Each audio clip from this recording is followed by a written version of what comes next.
So imaginary numbers. Anything imaginary is not real, right? Non-real. What does that mean? Well, that means my calculator can't calculate them. Like even the best calculator in the world can't calculate non-real numbers, imaginary numbers. It'll give you an error message or say undefined, things like that. Okay. So imaginary numbers are types of complex numbers. So there's two types of numbers in our universe. There's two types of numbers. The numbers that you can use your calculator for, right? Whole numbers, decimals, fractions, positives, negatives, all of those things that we can use our calculator for, those are what we consider real numbers. And then everything else, okay? Which are complex numbers. And one of those things is imaginary. Okay, so today we're going to talk about why do we get imaginary? Why do they exist? What are they? That's what we're going to talk about today. Okay, so first thing, a little bit of practice, things you know, prior knowledge. What is the square root of 6? What was the square root of 16? 4, yeah, I agree, it's 4. Why is it 4? Why is the square root of 16 equal to 4? What makes it so?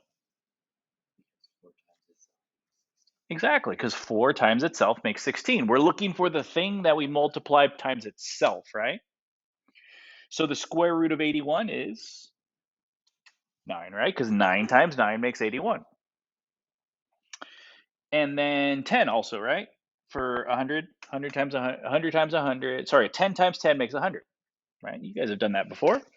So what happens when I do this? What happens when I do one of these guys here? The square root of negative 16. Is it negative 4? Let's see. The biggest answer I get is negative 4. Well, to be a square root, that means we have to multiply times the same thing, right? Negative 4 times negative 4. Will that give me negative 16? No, that actually gives me positive 16, right? So negative 4 doesn't work. We know positive 4 doesn't work. How about this one? I get this a lot too. How about 1 negative and 1 positive? Will that work? That gives me negative 16, but does that work? No, because it has to be the same number, right? Negative 4 means you owe me $4. Positive 4 means here's $4. Big difference, right? Big difference between those two things. In fact, if I ask my calculator, what is the square root of negative 16? My calculator won't even give me an answer. It says undefined. Undefined means I don't know the answer. Okay? Some calculators will say error. So you're like, well, okay, what do we do? We're kind of stuck, right? We can't go on any further. Well, that's why imaginary numbers exist. Imaginary numbers, because there is no number. I just asked my calculator. There is no number that equals the square root of 16. So what mathematicians created was something called an imaginary number. So for imaginary numbers, they use the letter I, lowercase I. Okay, so from now on, lowercase I means imaginary number. Okay, it's not a variable like X or Y or A or B, right? So what this says, so what we can do is I can break this down. So instead of negative 16, I can say the square root of negative 1 times regular 16, right? That's the same thing. That would be negative 16, right? If I were to multiply. And then I can break them up even further and say, okay, how about this times that? That's the same thing. Well, I know what the square root of 16 is. I just did it. 4. And now, what is the square root of negative 1? It's imaginary, right? So anytime we have the square root of negative 1, we're going to put an I with it. That denotes, hey, I had a negative square root. That's all it means. I had a negative square root. Okay, so anytime we have a negative under the square root, we use an I. So negative square root of negative 81. Well, again, it could be negative 1 times 81, which is negative 1 times square root of 81. Well, the square root of 81 is 9. Square root of -1 is I. Okay. And then the last guy, square root -100. What would that be? 10 I. Okay, so an I means you had a negative underneath the square root. Okay, because it will happen. It does happen sometimes. Okay, where we have a negative under the square root. All right, so now let's have a few more practice. So what would be the square root of -25? 5i, right? 15. Now 15 is not a pretty nice, it doesn't give me a nice pretty number like 5 or 6 or 7, right? The square root of 15 is, I think, 3.9 something, something, something. So when we have numbers like that, this is what we're going to do. We're going to break them down like I did before.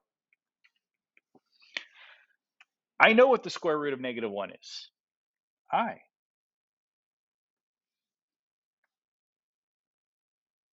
And 15? Since that one doesn't have a nice pretty answer, I'm just going to leave it like the square root of 15. I times the square root of 15. Okay? 31. 31 doesn't have a nice pretty square root. I think the square root of 31 is 5 point something. So I'm going to leave it the square root of 31. So it's I times the square root of 31. Okay? That's what happens if we don't get a nice pretty number like we did in the first one. First one, 5. Square root of 25 is 5. Okay? All right, so let's go to the back now. The back, I want you to put your thinking caps on. This one's going to take some thinking. You can do it. Trust me, you guys can do it. But it might take a little bit of brain power. So we got to get some brain power going. Okay. We're going to try to figure out if there's a pattern here. We're looking for a pattern. Okay, so first one is I. Well, we know that's the square root of -1, right? We know, we just figured that out. So in other words, the square root of -1 is just equal to I. They're interchangeable. I could say the square root of -1, or I can just say I, 1I. Okay, so now I squared. I squared. Well, I know what I is. I is the square root of -1. So since they're interchangeable, it's really just this, right?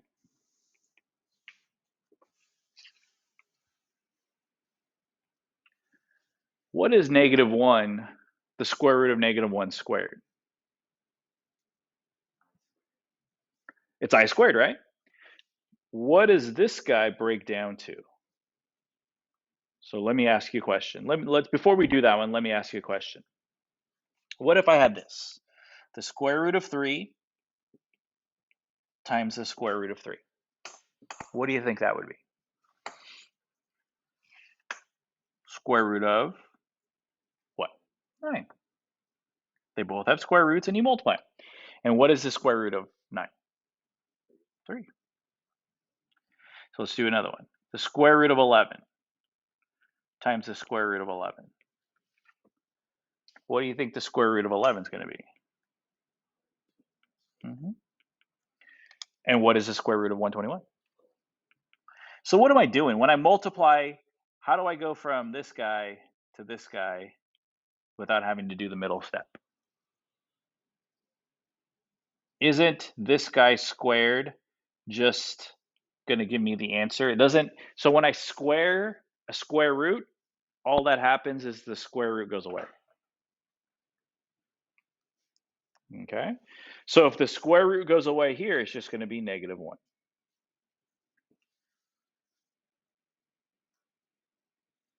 Okay. I to the third power. So I to the third power. Anything to the third power. So like if I had, you don't have to write this down, but if I had x to the third power, Doesn't that mean x times x times x? Same thing, right? What if I put those together, though? Could I do this? Could I put these two guys together and make x squared times x? It'd be the same thing, right? It's the same thing. That's what I'm going to do here. So instead of I to the third, I'm going to write it like this. I squared times I to the first power. Still makes I to the third. That's still I to the third. But the reason I wrote it like that was because I already know what these answers are. What is I squared? -1, right? We just did that one. Okay, so I'm going to put a -1 here times I. What is I? We just said that was I to the first, right? Which is just I. So really the answer is -I or -1I, right?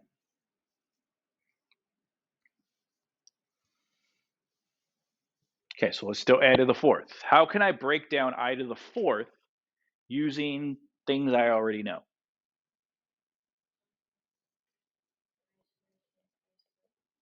That's the one I would use, yeah. I squared times I squared. I already know what I squared is. What did I say I squared was? What was the answer for I squared? -1. So don't I just have a -1 times a -1? What is -1 times a -1? +1.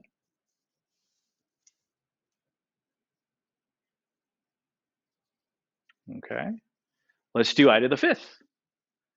How can I break down I to the fifth using things I already know?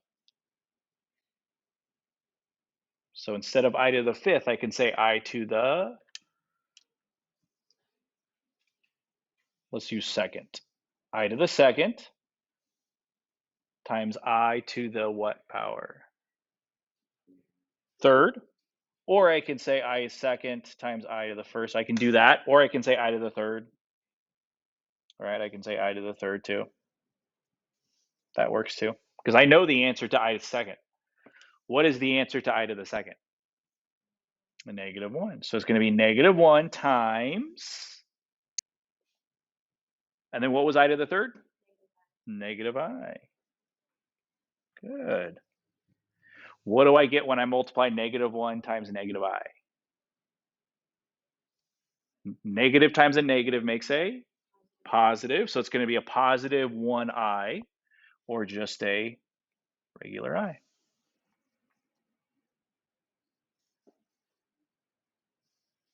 Let's break down I to the sixth. How does I to the sixth break down? Using things we already know. Well, we can say, we get a couple ways. We could say I to the second times I to the second times I to the second. I can do this. Don't write this down yet. We'll pick out the best one. I can do this times this. Right? I can do that one. I can do this one. I to the third times I to the third. I can do that one. Or I can do this one. I to the fourth times I to the second.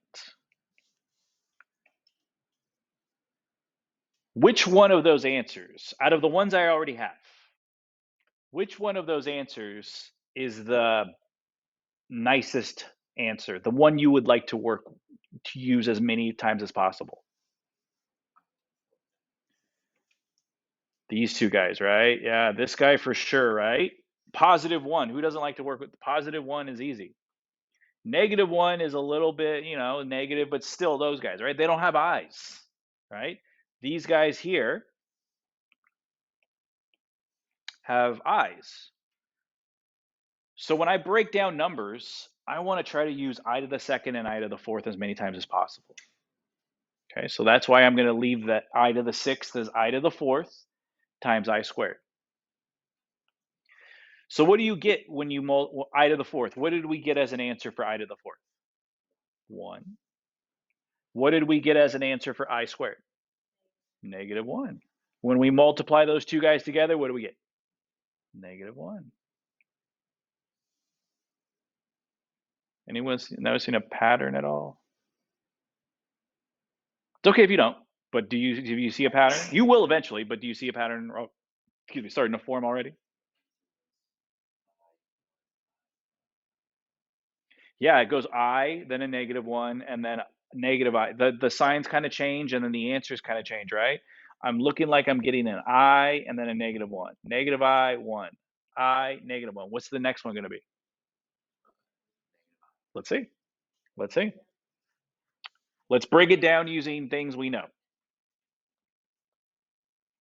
So let's use I to the 4th, because that one's a nice, pretty answer. And then I to the 3rd's left.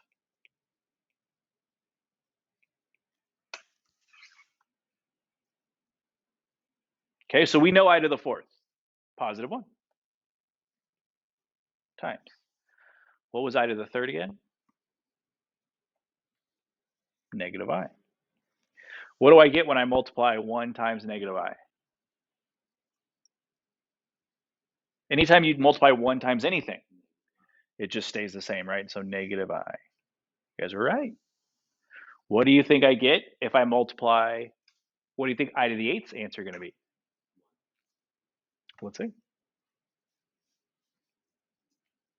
I to the 4th, I to the 4th. Well, I already know the answer to I to the 4th, right? It's +1. And again, it's +1. The answer is +1. So looking like it's a pattern. How many times does it repeat? Every how many times it repeats? Every 4 times. It looks like it's a pattern every 4 times. It's going to repeat itself. So here's what I got. On a test, I'm going to give you one of these 3 guys types of things. I to the 20, I'm going to take a big jump.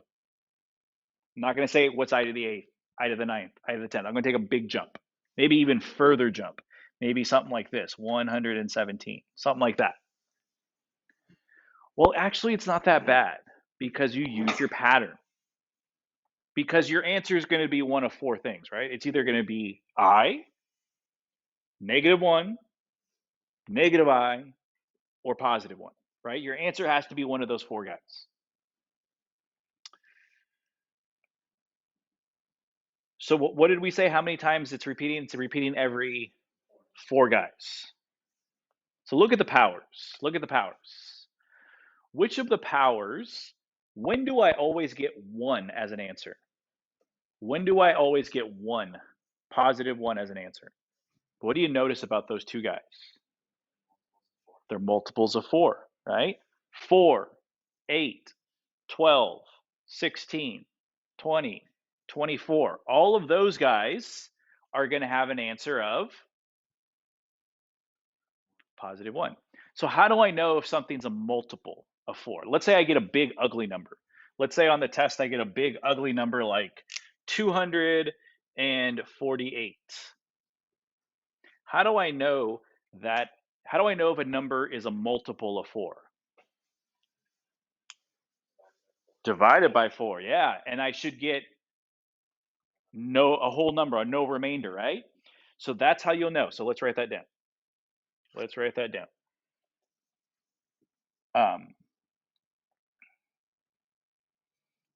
All powers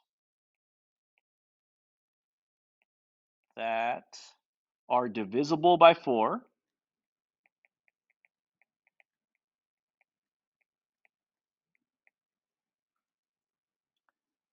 are going to equal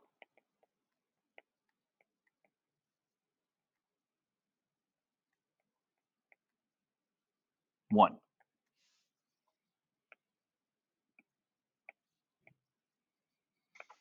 So if I get a power that's divisible by 4, means goes in evenly. Divide the power, right? Because 4 goes into 4 once, right? 4 goes into 4 once. 4 goes into 8 twice. right? I'm going to get a 1. So let's look at these guys here. These guys over here. Is 21 divisible by 4? Not evenly, right? How about 48? Yeah, right? So what is I to the 48th going to be? Positive 1. How about 74? Is 74 divisible by 4? I don't think so. I don't think so. Okay, so what about the ones that aren't divisible by 4? How do we get to those? Well, let's see what kind of answers we get. Let's look. I to the 5th. It's not divisible by 4, right? I to the 5th is not divisible by 4. If I divide this guy here, I'm not going to be able to get a whole number, right? I put a 1 here, divide, and I get a 1, right? I get a remainder of 1. How about for 6? What am I going to get for 6? When I divide by 6, what type of number am I going to get? I'm going to get a 1. I get a remainder of what? 2. And then for 7, I get a remainder of 3. How about for 8? I don't get a remainder, right? I get a remainder of 0. And we know those numbers, right? We know if it's no remainder, it's going to be 1. So 5, let's go. Let me write this down. Let's write this down. 5 has a remainder of 1. 6 has a remainder of 2. 7 has a remainder of 3. 8 has no remainder.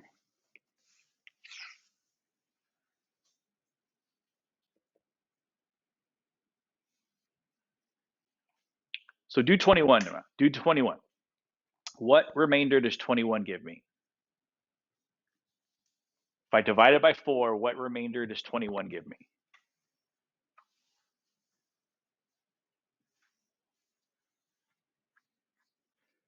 You have to do it by hand. Your calculator won't do remainders, unfortunately. It does decimals. So what remainder, when we do, how many times? Let's see. 4 goes into 21. It's a remainder of 1, right? Yeah, it's going to be a remainder of 1. A remainder of 1 for 21. Guess what the answer to I to the 21st power is going to be?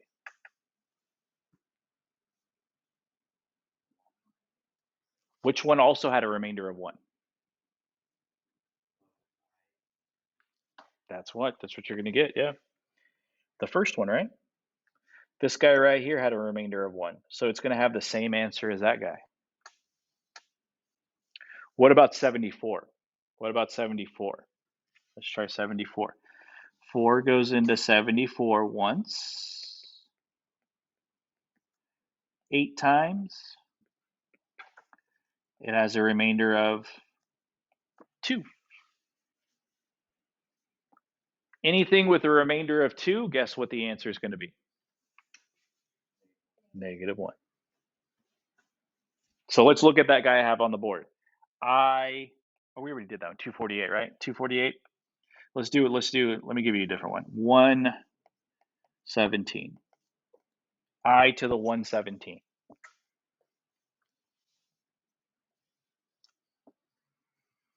What remainder do you get when you divide 4 into 117?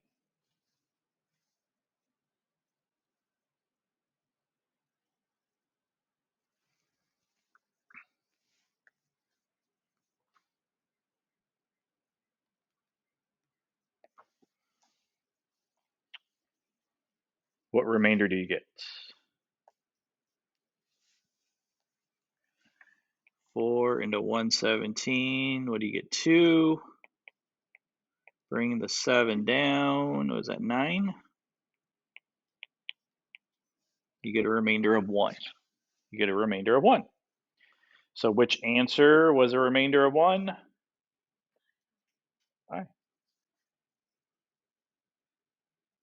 Remainders aren't calculator friendly because calculators don't do remainders, right? That's the first thing. The first time you learn division in 3rd or 4th grade, I can't remember where they teach it, they taught you remainders. And then they use decimals, right? Then they move to decimals. That's what your calculator does. So let's get calculator friendly. What decimal am I going to get if I have a remainder of 1?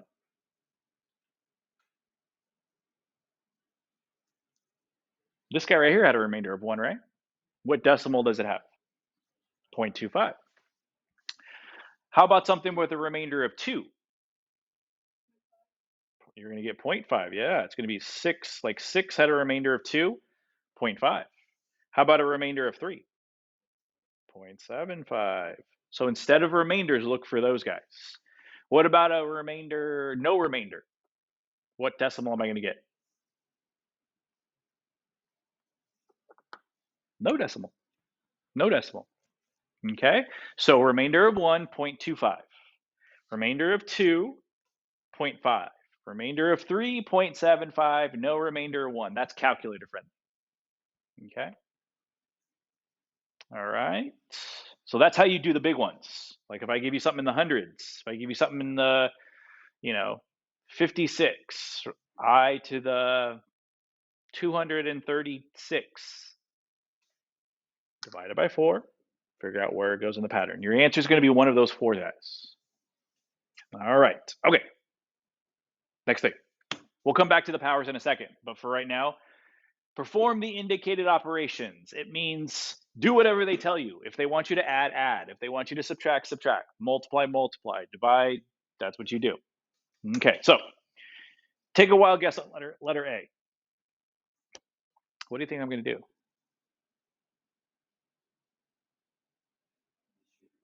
Distributive power first, right? Good. What do I distribute? How do I get rid of the parentheses? What's in front of here?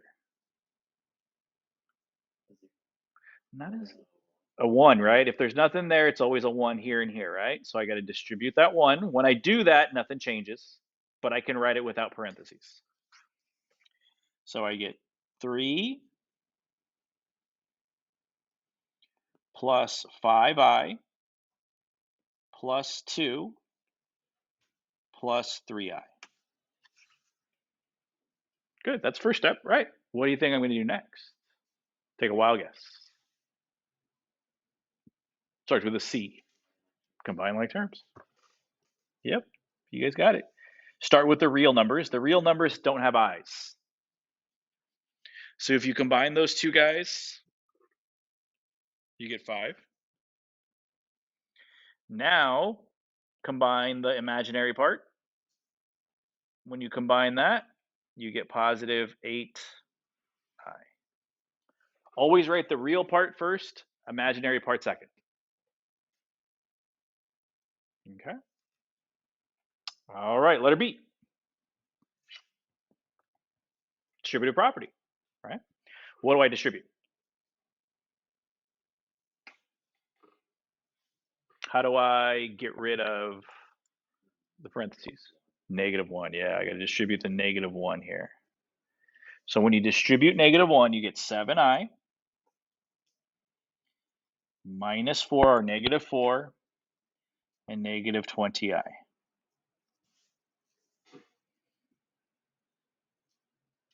Okay. I only have one real number, -4. So that goes in front.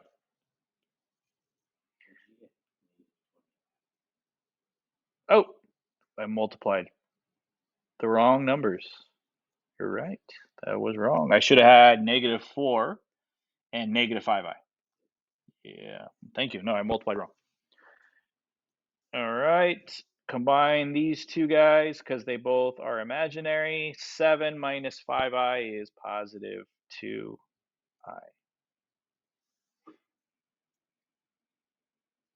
Okay. All right, try do letter C. Do letter C. Give you a few minutes to do that. So I got to distribute first. The first guy, I distribute a +1. The second guy, I'm going to distribute a -1 because it has a negative in front of it. So I get 3 minus 7i. And then +2 plus 9i. Okay. Combine the real number first. So 3 plus 5 or plus 2 is 5.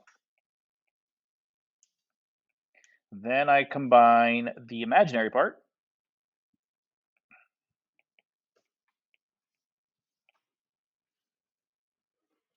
Okay, and you're done. All right. Okay, so last part, last 3 questions, and we'll be done for today. Okay, so look at letter D. Letter D kind of looks like letter A that we just did a few minutes ago. But what's missing from it? What's missing from letter D that letter A had? Signs in between them, yeah. Doesn't have anything here, right? If it had a plus, we would do just like we did a letter A. If it had a minus, we would do just like what we did on the last problem. But if there's no sign, what do we have to do? What operation is it? Multiplication, right? So how do we multiply these two? Well, it's these two guys times these two guys. So we can't use distributive property. But what we can do is use something that we've used before. We've been using this guy, right? Multiplication box. We've been using that. And we're going to use today to multiply. We've been using it to factor. You can also use it to multiply. Okay? When we've used it in the past, we've started with the inside. Now what we're going to do is we're going to start with the outside. So the first one is 3 plus I, and the second one is 1 plus 2I. So instead of using it to factor, we're going to use it to multiply now. So I'm going to multiply to make up the inside. So first thing I'm going to do is multiply 1 times 3. That's 3. Then I'm going to multiply I times 1. Well, anything times 1 is just itself, so it's going to be I. Then I'm going to multiply 3 times 2I. That's a 6I. And then the last thing I have to multiply is I times 2I.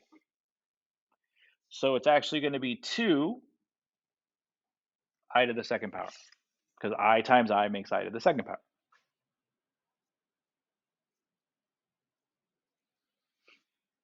Combine like terms. Well, I have this guy and this guy. These two guys are like terms. They both have i's. Okay. So when I combine them, I get 3 plus, and when I combine the blue guys, the guys I circled in blue, I get 7i.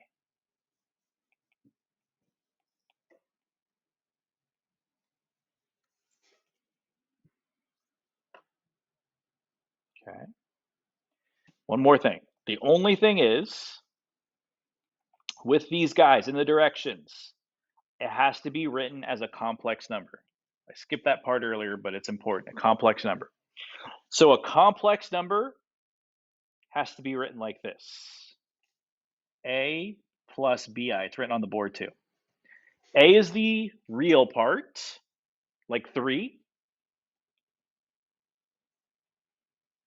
Bi is the imaginary part, like 7i. There's no I squareds over here. I don't see an I squared over here. So I have to get rid of the I squared. What is I squared equal to? We know that already. What is I squared equal to? -1. So what I'm going to do is I'm going to rewrite it, but instead of I squared, I'm going to write -1 in parentheses. Because they're the same thing. They're equal to each other. We just found that out earlier. And then I can multiply these two guys, so I get 3 plus 7i minus 2. Because 2 times -1 is -2. Combine like terms one more time. The real number is 1, and the imaginary number is 7i. So anytime you have I squareds, change them to -1. Always change them to -1, because the imaginary form, or not the imaginary, complex number form doesn't have any I squareds. All right, okay. Letter E. What do you think is the first step for letter E? Distributive property. Yep, you're right. Distribute the 6. Negative 42 plus 36i.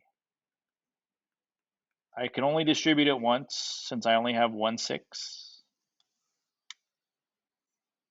Now it looks like the last problem. Bigger numbers, right? There's a little bit, negative 42 and 36 are a little bit bigger, but it's the same thing. I'm going to make a table, make a box.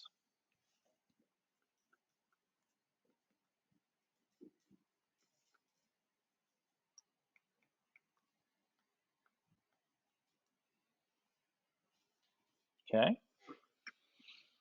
Then I multiply. Negative 42 times negative 4, 168. 36 times negative 4, negative 144. I. Negative 42 times positive 2, negative 84. I. 36 times 2, 72, and then I have I times I, so that's I squared.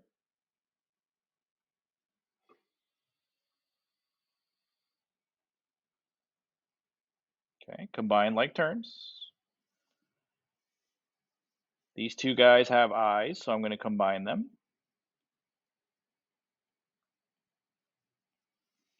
So negative 144i and negative 84i, I get negative 228i. And then plus 72i to the second power.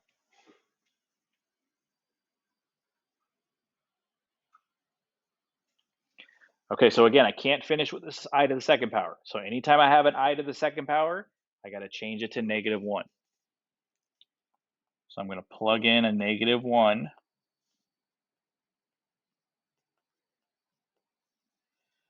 for I squared.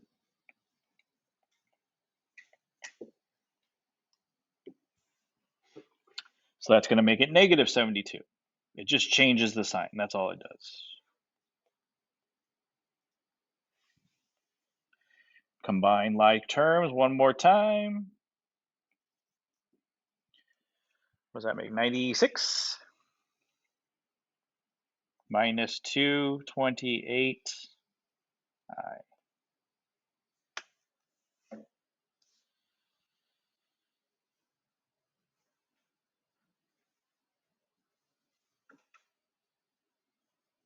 Okay. All right, last one, letter F. So if it's squared, what does squared mean? Times itself. So you have negative 12 plus 2i, and another one, negative 12 plus 2i. Okay, so try it. Do that one. Finish out that one, and I will.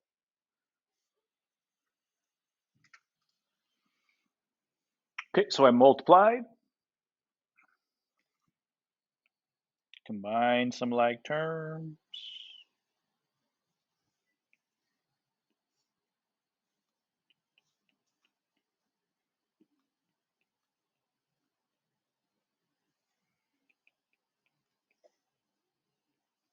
Okay.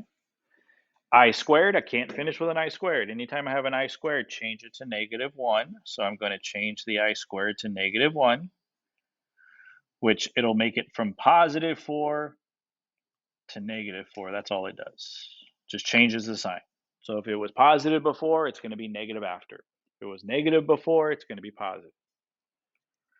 So I get 144 minus 48i minus 4.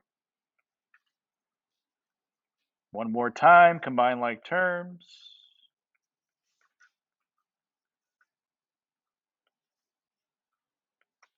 Done. Okay.